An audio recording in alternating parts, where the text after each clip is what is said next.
आत्मिक स्वभाव ही सच्चा स्वभाव है, चाहे वो संसार का कोई सा देश, जाति, समाज हो। सब दासत्व, सब भय मिट जाते हैं।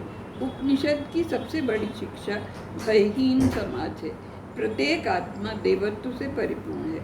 यदि किसी विशेष देवता को लेकर कोई पूजा अर्चना कर रहा है तो उसे बढ़ावा दीजिए। अंत में वो सत्य तक पहुँचेगा कि जीवनदाता प्रकृति का संरक्षक एक ही है। उस पर पहुँचने के मार्ग भिन्न भिन्न हैं। किसी अर्चना को निम्न मत समझिए, ये संदेश है। मानवता के विकास के लिए आवश्यक है विश्वास को धीरे धीरे बढ़ावा मिलना। मनुष्य फल की आकांक्षा करता है, उसे मिलता भी है, लेकिन कहाँ से?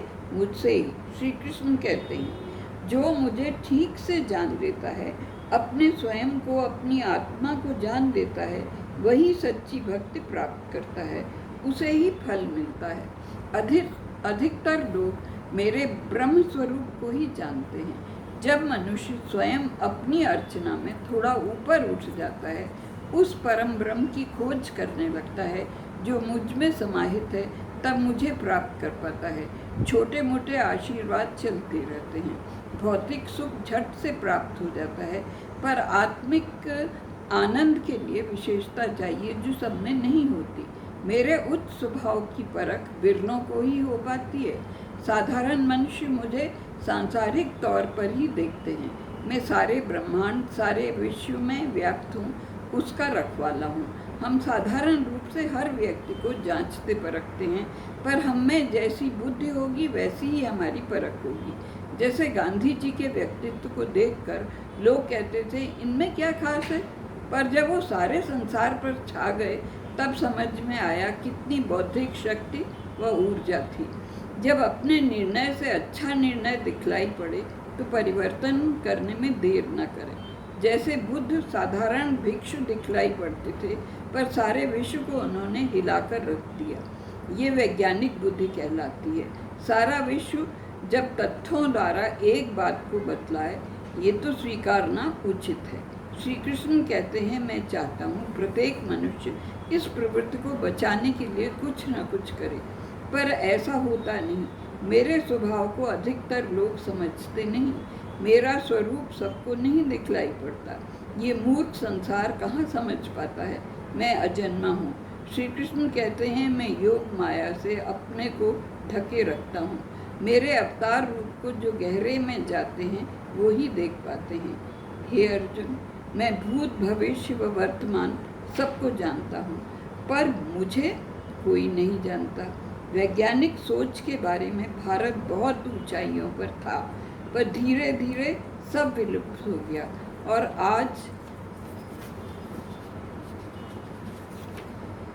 आज हम फिर वही सब पढ़ रहे हैं। इच्छा और द्वेष के कारण हम सत्य को नहीं जान पा रहे, द्वंद्व में फंसे हुए हैं। इसलिए वैज्ञानिक हमें उद्देश्य रखना सिखलाते हैं। जब इच्छा होगी तो क्रोध होगा। स्त्री और पुरुष सब में अधिक दुख पाते हैं जब इन दोनों मोह में फंसते हैं। हम भौतिक जीवन में इन दो भावों के कारण बहुत कष्ट पाते हैं। अपने ही लालच और भावनाओं में स्वयं ही बहने लगते हैं। प्रयत्न होना चाहिए पहले सत्य को जानने का, तब विश्वास करने का। यही गलत निर्णय लेने को हमें बाध्य करते हैं। हम क्या देखना चाहते हैं, ये भाव न होकर क्या है जानना चाहिए। जो इन दो द्वंद्वों को जीत लेते हैं वो सच में परमात्मा को जान लेते हैं। वो एक वस्तु है, हमें केवल खोजना है, पहचानना है। अपनी इच्छा को ही सत्य नहीं मानकर चलिए, जो सत्य है उसे देखिए। वो स्त्री पुरुष जो पाप से मुक्त हो चुके हैं, वो इन दो प्रकारों से दूर रहते हैं। वो मेरी उपासना पूरी लगन से करते हैं।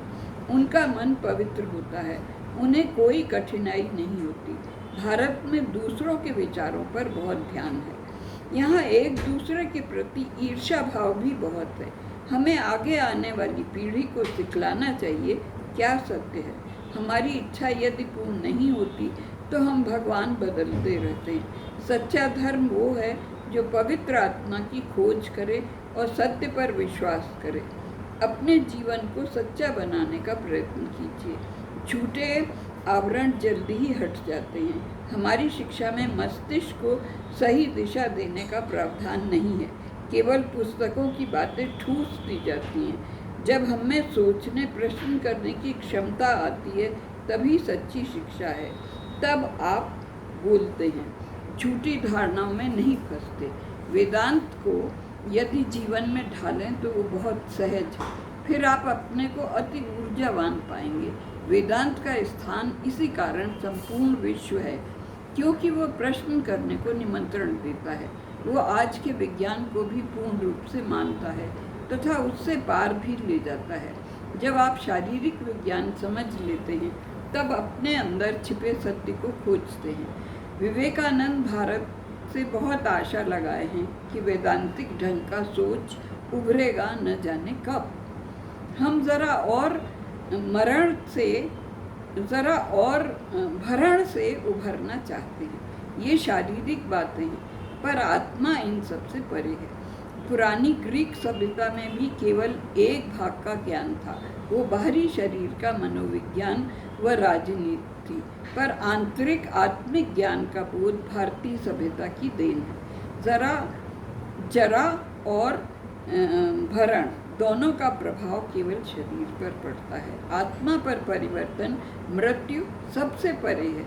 6 प्रकार की लहरें हैं जो संसार में हर वस्तु पर प्रभाव डालती हैं। प्रथम है जन्म लेना, फिर वो ठहरती हैं, फिर वस्तु आगे बढ़ती पनपती है, फिर विभिन्न प्रकार के बदलाव आते हैं, फिर नीचे की ओर जाना, धीरे धीरे पतन होना, फिर समाप्त हो जाना। ये उर्मियाँ विभिन्न प्रकार से हर वस्तु पर अपना प्रभाव डालती हैं, पर इन विभिन्न दशाओं से अछूती है आत्मा। ये भारतीय मनुष्यों ने खोजा और उपनिषदों द्वारा ज्ञान प्राप्त किया। इसी ने उन्हें शक्तिवान बनाया तथा भारतीय संस्कृति को अमृत प्रदान किया। सारे संसार में एवरेस्ट की चोटियों जैसे विचार व अनुभवों को आप नहीं पा सकेंगे। वेद कहते हैं, जन्म व मरण एक महान सत्य की छाया भाव है।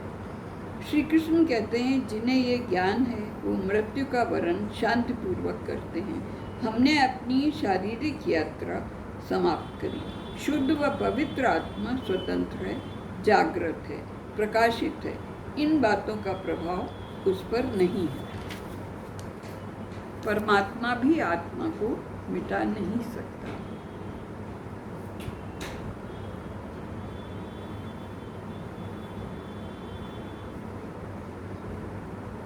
श्री कृष्ण कहते हैं, जो मुझ पर निर्भर करते हैं मेरे आश्रित हैं।